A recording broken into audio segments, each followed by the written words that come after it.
The forest went quiet the moment my son drove away. No birds, no wind, just the sound of my own breathing and the echo of his last words. "You'll be fine, Dad," he said, hand resting on the steering wheel. Then he smiled. Not nervous, not angry, calm. "Go meet a grizzly." The truck disappeared between the trees, taking the food, the satellite phone, the rifle, everything. I stood there, 62 years old, knees aching, surrounded by miles of Alaskan wilderness that didn't care about family or forgiveness. That's when it hit me. This wasn't a mistake. This wasn't a fight that went too far. This was a plan. What my son didn't know, what he could never have guessed, was that I had already survived worse than this. And when he finally came home, I would be waiting. The moment I should have walked away. Ethan hadn't always spoken to me like that. Once, he used to hesitate before asking for money. He used to explain himself. Now he just stood in my kitchen, rain dripping from his jacket onto the tile floor, scrolling through his phone while I talked. "I need $5,000, he said. Tonight. I set my coffee down slowly. The mug still had the logo from my first auto shop, faded, cracked, earned. "I sent you 3,000 last week." He laughed, not amused. Insulted. "Do you know how expensive life is now?" I looked at his hands. No calluses, no grease, no signs of work. Meanwhile, my knuckles were still swollen from pulling a transmission that morning. "Ethan," I said, "you can't live like this forever." That's when he finally looked at me. "You act like I owe you something," he said. "But everything you have is going to be mine anyway." The sentence landed wrong. Too rehearsed. Too clean. I felt something tighten in my chest, not anger. Recognition. This wasn't frustration talking. This was calculation. He grabbed his keys and walked out, leaving the door swinging open behind him. I should have stopped him. I should have said something. Instead, I stood there, staring at the quiet house, not knowing that this was the last normal conversation we'd ever have. The invitation that felt wrong. 3 days passed without a word from Ethan. No texts. No late-night calls asking for help. No apology. Then, on Thursday morning, my phone rang. "Hey, Dad," he said, voice lighter than it had any right to be. "How are you?" That cheerfulness was new. And forced. "I'm fine," I replied. "What's this about?" There was a pause, just long enough to feel practiced. "I was thinking," he said. "We haven't really talked. Not like we used to. And I found a way to fix that." I leaned back in my chair, eyes drifting to the framed photo of his mother on the shelf. She would have heard the warning in his tone instantly. "What kind of way?" I asked. "Let's go camping," Ethan said. "Alaska. Just you and me." I almost laughed. Almost. Ethan hated dirt, hated cold, hated being offline for more than an hour. The last time he'd camped was 15 years ago, and he complained the entire trip. "This came out of nowhere," I said. "I know," he replied quickly. "That's the point. Fresh start. No distractions. Just us." He rushed through the details.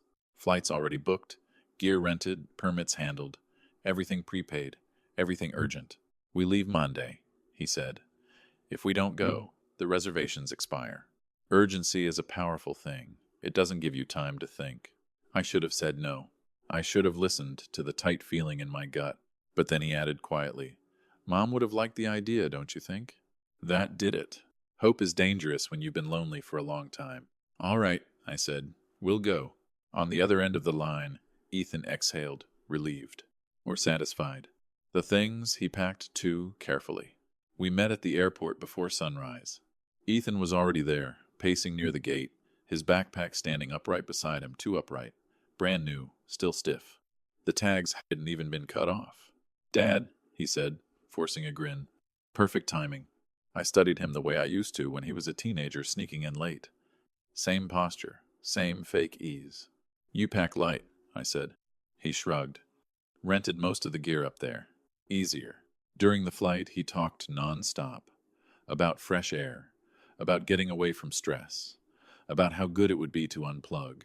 Yet every 10 minutes, he checked his phone. I told him stories instead. About survival training. About learning how to read terrain when GPS failed. About mistakes people made when they underestimated nature. He listened closely. Too closely. "You really think you could survive out there with nothing?" he asked casually. "With the right mindset," I said. "And a little luck." He nodded, filing it away. In Anchorage, he insisted on stopping at an outfitter. Inside the store, he picked items we didn't need. Extra rope, emergency flares, high-lumen flashlights, things meant for worst-case scenarios. The clerk raised an eyebrow. Planning to get lost? Ethan laughed. Just being prepared. Prepared for what, I wondered. On the drive north, the roads thinned. Cell service faded. Forest pressed in from both sides. Ethan stared out the window, quiet now. Miles from anywhere, he said softly. Not afraid. Satisfied. And for the first time since he called me, I understood something clearly. This trip wasn't about fixing our relationship. It was about removing me from it. The ranger who asked too many questions.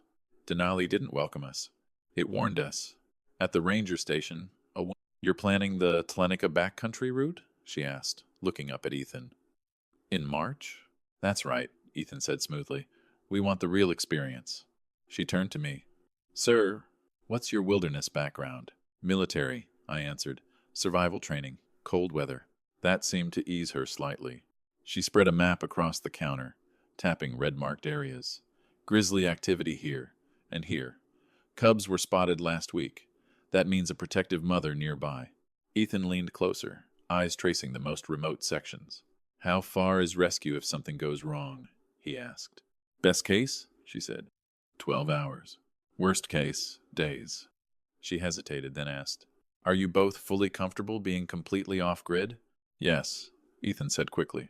Too quickly. She looked at him again, then at me. Just so you understand, she said, lowering her voice. This isn't a place people stumble out of by accident. I caught the implication. So did Ethan. Outside, as we loaded the truck, she added one last thing. Sir, she said quietly to me, trust your instincts.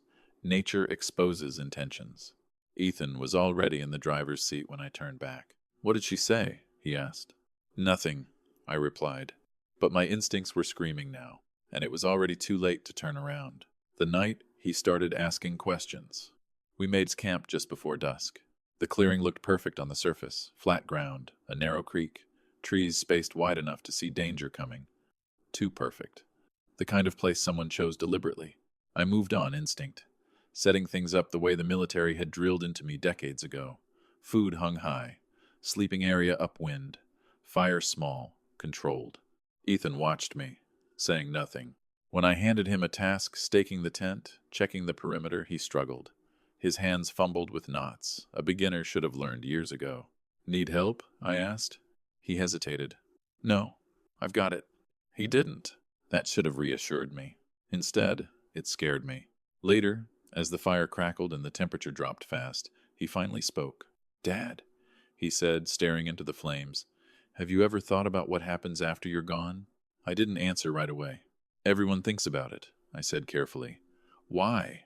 He poked the fire too hard, sending sparks into the dark. Like, who runs everything, he said. The business, the assets, all that. There it was. You worried about that now? I asked. He shrugged. Just curious. Then he asked the question that made my spine tighten. If somebody disappeared out here, he said, voice casual, how long would it take before anyone noticed? I looked at him across the fire. Why are you asking that? I said. He smiled faintly. Just wondering how quiet this place really is. That night, when he volunteered for first watch, I pretended to sleep and listened. When the forest went still, I woke up before dawn, not because of noise, because of the lack of it. No crackle from the fire, no shifting boots, no breathing nearby. I unzipped the tent slowly, the cold biting my fingers. Ethan? I called. Nothing. The campsite was already half empty. The food containers were gone. The satellite phone, the emergency beacon, the rifle. I turned in a slow circle, my mind snapping into clarity so sharp it almost hurt. Then I heard it. The engine, gravel crunching, metal clanking. The unmistakable sound of our truck being loaded. I broke into a run, knees screaming, lungs burning in the thin air. Ethan, I shouted. He stood by the open tailgate, moving with calm precision. My gear. His gear. All of it disappearing into the back. What are you doing? I demanded. He didn't look at me at first. Changing plans, he said. You said 5 days. He closed the tailgate and finally faced me. The look on his face wasn't angry. It wasn't rushed. It was resolved. "You're not coming back with me," he said. The forest seemed to lean in. "You can't be serious," I said. "This is bear country." He shrugged. "You always said I needed to learn independence." My stomach dropped. "You planned this," I whispered. He smiled thinly. "Took you long enough." Then he climbed into the driver's seat. As the engine turned over, he leaned out the window one last time. "Meet a grizzly for me, Dad," and drove away, leaving me with nothing but trees and the sound of my own heartbeat. Survival doesn't care about betrayal. For a full minute, I didn't move. Shock will do that to you. It tries to convince your body to sit down and give up. I forced myself to breathe. In through the nose, out through the mouth. Military training doesn't erase pain, but it gives you something better. Order. Assess. Adapt. Act. I checked my pockets. Wallet. Keys. A small folding knife I'd forgotten was clipped inside my jacket. No food. No water. No phone. The forest didn't look dramatic anymore. It looked practical. Cold. Dense. Unforgiving. Anger came next. Not loud. Not explosive. Focused. Clean. Ethan thought this would break me. He thought age meant weakness. He thought comfort had erased instinct. I picked a direction and started walking. West. Toward where the land dipped slightly. Water always cut paths. Paths meant movement. Movement meant people eventually. Every sound felt louder now. Branches snapping. Wind shifting. Somewhere far off, a deep, hollow call I didn't want to identify too quickly. I made noise as I walked. Not panic noise. Intentional noise. Bears don't like surprises. My legs ached within the first mile. I didn't stop. I thought about all the times I'd rescued Ethan from debt, from consequences, from himself. This time, there would be no rescue. Not for him, only for me. And for the first time since his mother died, I felt something steady again. Purpose. The sound that saved my life. I'd been walking for hours when my mouth went dry enough to hurt. Not thirsty, dangerously thirsty. My steps slowed despite my will. Each breath burned colder. I knew the signs. Dehydration made mistakes feel reasonable. That's when I heard it. Engines. Faint. Distant. Mechanical. I stopped immediately. People who panic chase sounds and get lost. I didn't run. I listened. There again. Not a truck. Too light. Multiple engines moving slow, steady. ATVs. I changed direction, moving carefully, breaking branches only when I had to. The forest thinned ahead, light leaking through the trees. Then I saw them. 4 riders in heavy gear, helmets off, unloading packs near a clearing. Locals, confident, not tourists. I stepped out slowly, hands visible. They froze. "Sir?" one of them said. "Are you hurt?" The moment I opened my mouth, my voice cracked. "My son," I said. "He left me out here." Everything changed. Water appeared in my hands, a jacket over my shoulders. Questions turned sharp and professional. "That's not an accident," one man said quietly. "That's a crime." One of them, an older guy with ranger posture, checked his GPS. "If he took the main road," he said, "we can beat him back."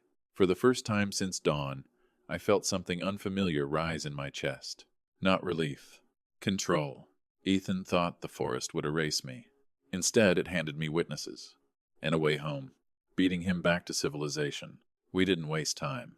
The man with the ranger posture, his name was Luke, handed me a helmet and pulled an extra jacket tighter around my shoulders. "You ride with me," he said. "We'll take an old service trail. He won't know it exists." The ATV roared to life beneath us, vibrating straight through my bones. Trees blurred past as we cut through narrow paths I never would have seen from the road routes meant for emergencies, not tourists. As we rode, Luke spoke into a radio, calm and precise. Possible felony abandonment. Elder male, family member involved. Hearing it framed that way did something to me. This wasn't a family dispute anymore. It was what it was. The cold air tore at my eyes, but my mind was clear sharper than it had been in years. I replayed every conversation, every look Ethan had given me, the questions by the fire, the gear he packed too carefully. He thought he'd planned everything. He forgot one thing. People don't disappear quietly, not when they matter to the right strangers. We burst out onto pavement near the park entrance far sooner than I expected. Luke checked his watch. He's still hours out. The motel came into view, a small cluster of lights against the dark. I felt my pulse slow. "Can you stay?" I asked. Luke nodded. If he talks, it's better someone hears it. Inside the room, warmth hit me like a wave. I sat on the edge of the bed, hands steady now. Ethan was driving home, convinced he'd erased me. Instead, I was already ahead of him. And this time, I had proof. The paperwork he never knew about. Luke waited in the next room while I showered. Hot water hit my shoulders, and only then did my hands start to shake, not from fear, but from release. Survival mode loosened slowly. It doesn't just turn off. When I dressed, I pulled a folded envelope from the inside pocket of my jacket. The paperwork was still dry. 3 weeks earlier, after Ethan's last outburst, I'd sat in my office long after closing. I hadn't been angry then, just tired. Tired enough to make decisions without hope clouding them. I'd changed my will. Not out of spite, out of clarity. The business, the house, the accounts. None of it would go to Ethan anymore. It was all rerouted charities, scholarships, a foundation in his mother's name. I hadn't told anyone. Not even my lawyer's assistant knew the details. Luke glanced at the documents when I spread them across the motel desk. He was betting on an inheritance, he said quietly. Yes, I replied. And he thought time was on his side. Luke nodded. What do you want to do when he gets back? I imagined Ethan unlocking the door, expecting silence, expecting confirmation that his plan had worked. I want him to talk, I said. I want him to explain himself. Luke checked his recording equipment. That won't be a problem. Outside, headlights swept across the parking lot. My son was home, and for the first time, I wasn't afraid of what he'd say. The look on his face when he saw me. The door opened slowly. Ethan stepped inside with the posture of a man rehearsing grief, shoulders slumped, breath uneven, eyes already searching the room for what he expected to find, an empty space. Instead, he saw me, sitting calmly in the chair by the desk. Clean clothes, dry hair, awake. For half a second, his brain refused to process it. "Dad?" he whispered. I didn't answer right away. I let the silence do the work. "How are you here?" he asked, voice cracking. I went back as fast as I could. "You forgot something," I said finally. "I'm harder to get rid of than you think." His eyes darted around the room, scanning for explanations, exits, witnesses he hadn't accounted for. "You were supposed to be," he stopped himself. "Dead?" I offered. He swallowed hard. I panicked, he said quickly. "I made a mistake. I went to get help." I leaned forward slightly. "You took the food, the phone, the beacon." His mouth opened, closed. "That wasn't panic," I said. "That was preparation." Something in him snapped. "You don't understand," he said sharply. "You controlled my whole life. This was the only way out." I nodded slowly. "Say that again," I said. But louder. Behind the wall, Luke adjusted the recorder, and my son kept talking. When he finally said the quiet part out loud, Ethan started pacing, fast at first, then erratic. "You have no idea what it's like," he said. "Growing up knowing everything you own is technically yours, but never actually yours." I stayed seated, calm, still. "You paid for everything," he continued. "School, cars, rent. And every time, it came with rules, expectations, judgment." "You mean accountability?" I said. He laughed sharply. "See? That, right there." He stopped in front of me, eyes burning. "I didn't want the allowance anymore," he said. "I wanted the end game." The room felt colder. "The end game?" I repeated. He exhaled, frustrated. "You're old. You were going to die eventually. I just sped things up." There it was. No metaphor. No denial. Behind the wall, the recorder captured every word. "You left me in bear country," I said evenly. "Without water, without food." He threw his hands up. "I didn't force anything. You're the survival expert. You always bragged about that." I stood up slowly. "You didn't test my skills," I said. "You tested your conscience." His face twisted. "You made me like this." I nodded once. "I enabled you. That's on me." He looked hopeful for half a second. Then I added, "But choosing to kill your father? That part was yours alone." The hope drained out of his eyes. Outside, sirens began to rise. The sirens he thought would never come. Ethan heard them too. The sound slipped through the motel walls, distant at first, then unmistakable. Sirens don't belong in places like this. They tear through the illusion of control. His eyes widened. "You called the cops?" he asked. "No," I said calmly. "You did. He shook his head. I didn't. You explained motive. You explained intent. You explained opportunity, I said. That's more than enough. He backed toward the door like a trapped animal. You can't do this to me, he said. I'm your son. I looked at him for a long moment, really looked. You stopped being my son the moment you decided my life was negotiable. The knock came sharp and loud. Police, a voice called. Open the door. Ethan turned to me, panic spilling over now. Dad, please, he said. Say it was a misunderstanding. Say I went for help. I didn't move. I already told the truth, I said, for once. The door opened. Officers stepped in, professional, controlled. Luke followed behind them, silent. Ethan tried to speak again, but the words collapsed under their own weight. Hands were cuffed. Rights were read. As they led him out, he twisted back toward me. You think this makes you right? He shouted. I met his eyes. No, I said. It just makes me alive. And then he was gone, taken by the very system he thought would clean up his mess. The silence after the door closed. The room felt bigger after they took him away. Not emptier, just quieter. The kind of quiet that follows something final. I sat back down slowly, joints stiff now that adrenaline had faded. My body reminded me of every mile I'd walked, every hour I'd stayed upright when giving up would have been easier. Luke shut off the recorder. You okay? He asked.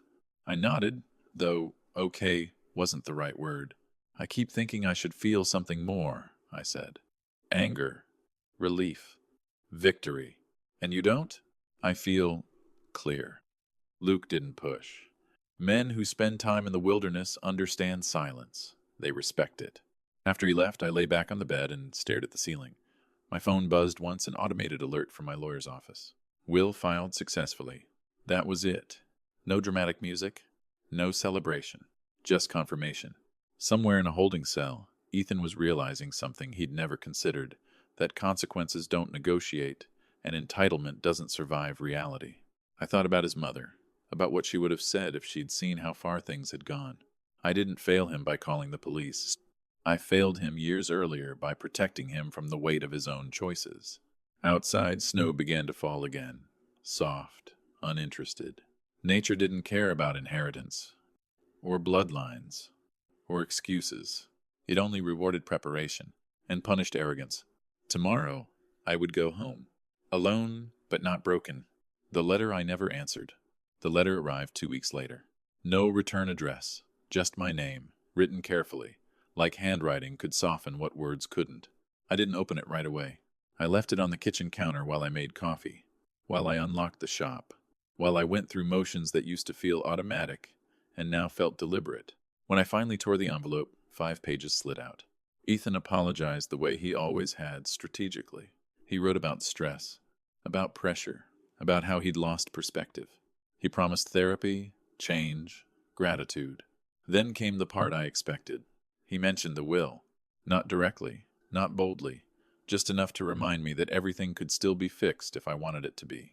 I folded the pages once, then again. I didn't feel anger. I felt distance. Some lines, once crossed, don't invite conversation. They end it. I fed the letter into the shredder and watched the words disappear, thin strips curling into nothing. That night, I stayed late at the shop, hands deep in an engine, grease under my nails again. Honest work. Immediate consequences. A young mechanic I'd hired months earlier asked me a question about torque specs. He listened when I answered, took notes, tried again. That mattered. Family isn't just blood. Sometimes it's who doesn't abandon you when things get hard. And sometimes it's who you stop saving. What I did with the money instead. I didn't sell the business. Everyone assumed I would. Friends said it was time to slow down, to enjoy what I'd built. They didn't understand that the shop was never just income. It was proof. Proof that something could be built honestly and last. But I did change how the money flowed. I set up a small foundation in my wife's name. Nothing flashy, no press releases, just scholarships for kids who grew up like we did, no safety net, no inheritance waiting at the finish line. Kids who worked. The lawyer asked if I wanted to leave a clause, something that would allow Ethan access later. In case of reconciliation, he said gently.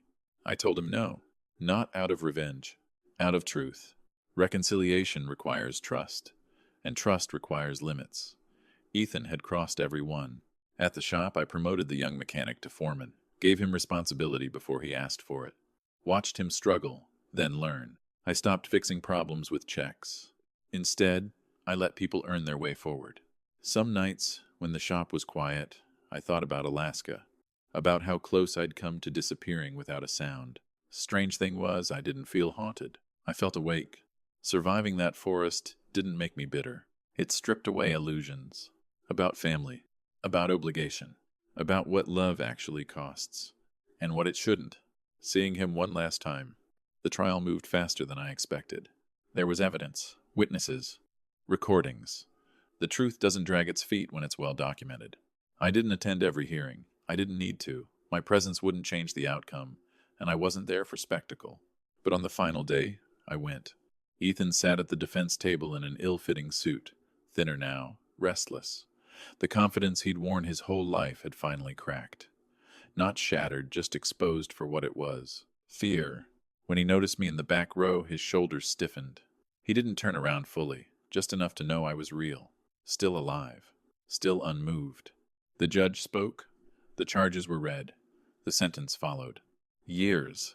Not symbolic years, real ones. As they led him away, he looked back, really looked this time. There was no anger in his eyes, no manipulation, just a question he didn't ask. I didn't answer it. Closure isn't always a conversation.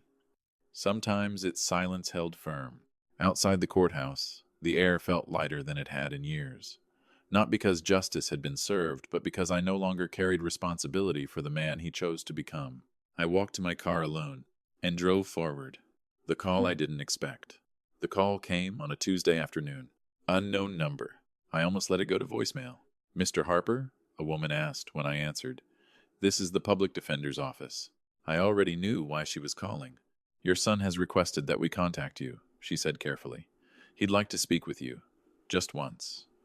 I looked around my office. The shop was humming outside air compressors, laughter, metal meeting metal. Life moving forward. "What does he want?" I asked. She hesitated. "He says he finally understands." I thanked her and hung up without giving an answer. Understanding isn't a currency you can spend after the damage is done. That night I sat alone on the porch with a cup of coffee, watching the sun sink behind the buildings. I thought about what Ethan might say if I gave him the chance. Apologies, regret, blame dressed up as insight. Maybe he meant it this time, but meaning something doesn't undo it. The forest had taught me that survival isn't about second chances, it's about knowing when to stop bleeding. I didn't call back. Not out of cruelty. Out of acceptance. Some lessons take a lifetime to learn. Some take prison. Either way, they aren't mine to teach anymore. I went inside, turned off the lights, and let the day end exactly where it was supposed to. What I finally learned about love. People assume love means holding on. They're wrong. Sometimes love is knowing when to let go without turning back. After Alaska, after the trial, after the letters and calls that never found their way to me, I started paying attention to patterns I'd ignored my whole life.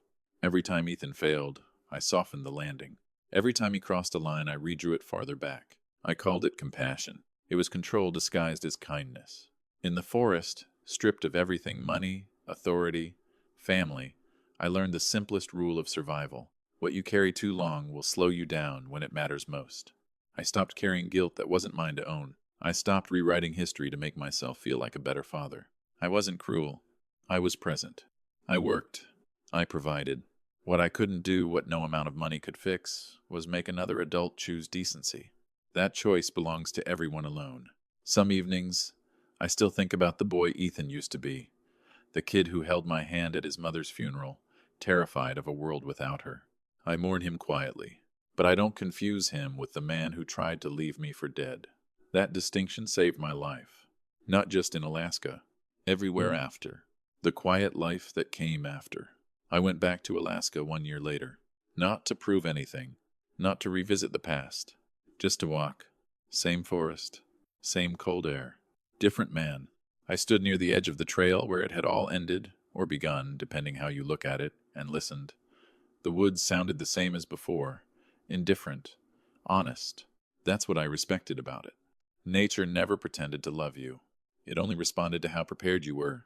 So does life. Back home, the shop kept running. The foundation quietly helped kids who never wrote letters, asking for second chances. Only applications, asking for opportunity. Some nights were lonely. I won't lie about that. But loneliness is lighter than betrayal. And peace, I learned, isn't loud. It doesn't announce itself. It arrives slowly when you stop fighting the truth. I don't know what kind of man my son will become. That's no longer my burden. If there's one thing I carried out of that forest, it's this. Love doesn't mean sacrificing your life so someone else doesn't have to grow up. Sometimes, the bravest thing you can do is survive, walk away, and live well. If this story made you think, share where you're listening from. And if you want to hear the next one, it's already waiting.